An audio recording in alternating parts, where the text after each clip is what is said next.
Hey, what's up, everybody? Today we're actually going to be working on the cooling system for my supercharger. And as you see here, we're going to be replacing this PLM Exchanger, and we're going to be upgrading this unit that I've had for about a year and a half to a PLM XL Exchanger, which is designed to hold 25% more uh, fluid capacity, and it has a nice coating finish than what was given from this original PLM exchanger.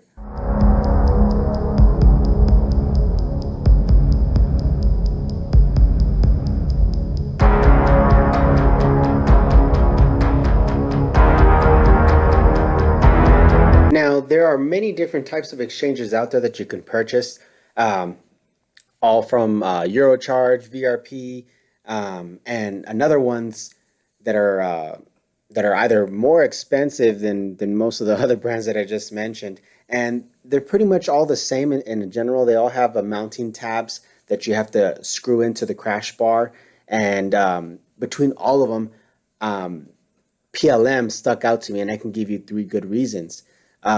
Installation is straightforward using a lot of the factory bolt placements, and mounting points is two, and the fitment is ideal, and it sits perfectly on the crash bar. As you can see on this one right here, this is the original PLM Exchanger, not the PLM XL that we're upgrading to. And this one right here pretty much has all those proper fitment um, tributes that are beneficial to anyone that wants an ease of install and they don't want to have to drill or tap in some new bolt placements for their either their crash bar for the new exchanger, and then that lower cooler that's at the bottom for your oil. You don't want to have that hanging on the bottom. So PLM is the only one that actually provides mounting bolt placements with brackets on the bottom to accommodate that oil cooler. So for the most bang for your buck when it comes to fitment, performance, and aesthetics,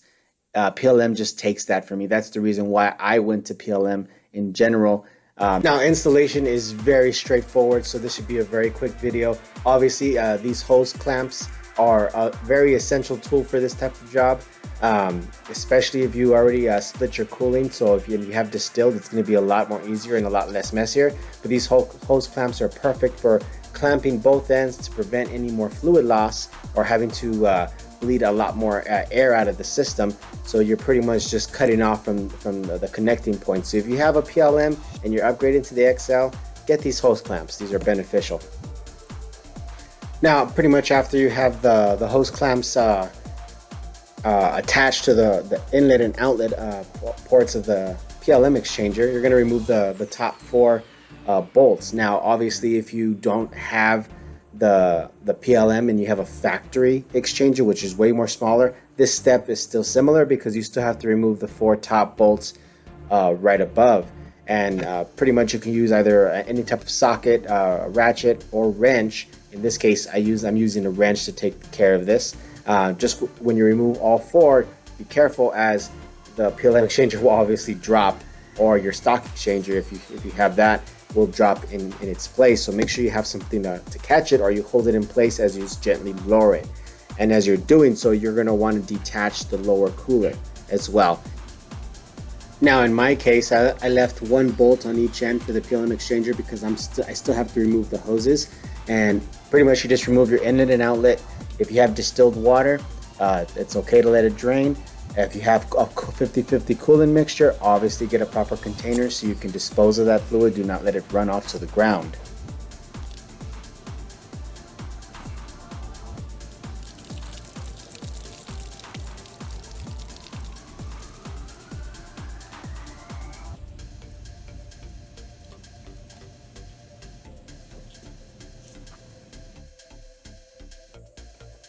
Now, go ahead and keep in mind that for the PLM exchanger, you will have hardware or nuts that you can remove to help remove that lower cooler. Now, if you have the factory exchanger, they are not removable. They are welded in place to the actual heat exchanger, the factory heat exchanger. So those you would have to just pry off those rubber grommets to detach that lower oil cooler, that slim one on the bottom. But since I have the PLM, I'm just going to loosen up these nuts so I can take off the lower oil cooler a lot easier.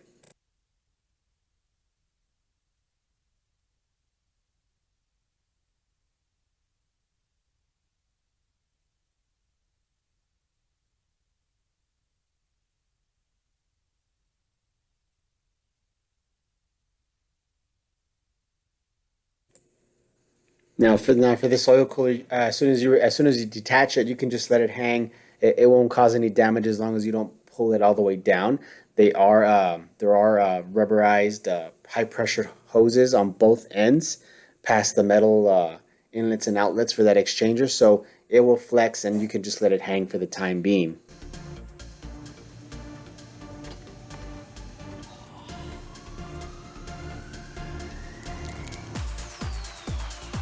Now here we have the PLM and the PLM XL side by side, so you can get a visual comparison, and you can see that they're both similar from the bottom end.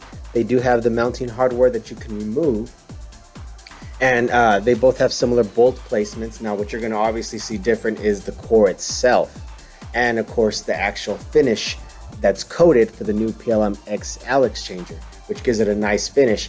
Now a good size comparison, we can just check with our gauge here, millimeter. 60 millimeters right now, what we have it as for the PLM, and for the PLM XL we have a total of 75, if you want to get technical, 75.3 millimeters from side to side on core. So that's a relatively good increase. It's a nice looking piece to add to the bottom, so I think it's going to be beneficial. Well, I know it's going to be beneficial since the PLM did well for me, and I know the XL is going to do even better. Now, another thing you want to know, and for the lower brackets for the oil cooler on the PLM or the PLM XL, you're going to want to remove the rubber grommets from the PLM XL, the PLM itself, or if you have the stock exchanger, you're going to reuse those rubber grommets from that stock exchanger, and you're just going to transfer it over to the new brackets for your current exchanger, whether the stock PLM or the PLM XL. Now you could buy these new, but these, for being 15 years old, they're very, very supple and soft because they haven't really faced any abuse. They're just holding that tiny little oil cooler right there, that slim one. So with that being said, you're just going to transfer them in. Now they could be a little tough. You're going to have to force them in. Now you can use a silicone-based gel or a type of grease that is made for rubber, or a silicone spray to help you, finesse them in these new brackets.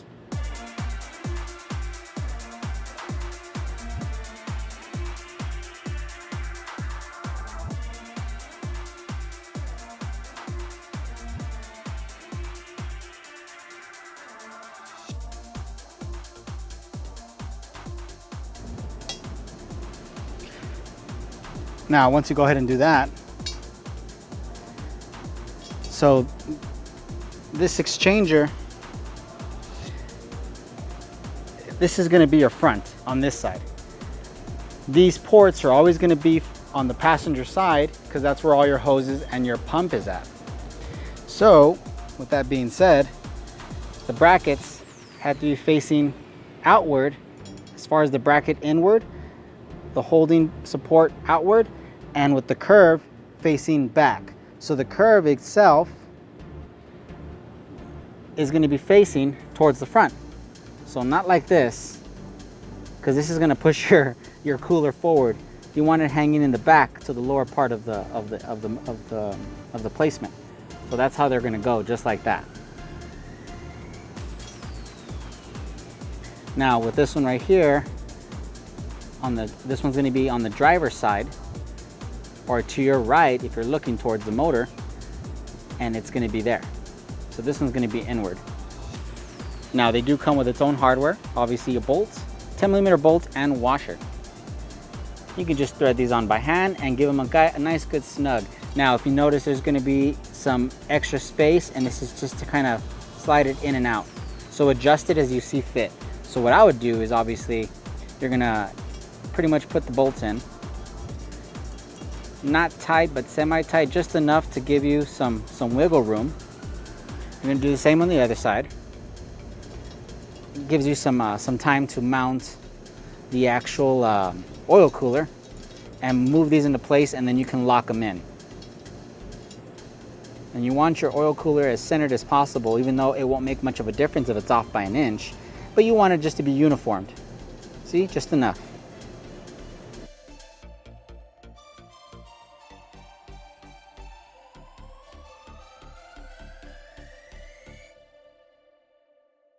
Now, what I learned to be easier is you're gonna mount the bracket that's on the passenger side first, mount it up, tighten it up good,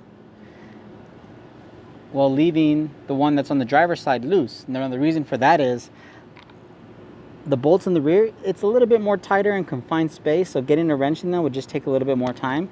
So I found the easier route is to mount this one first, slide the cooler in from the left, your left, and mount the hardware to the right, and you have a lot of space here to have a wrench.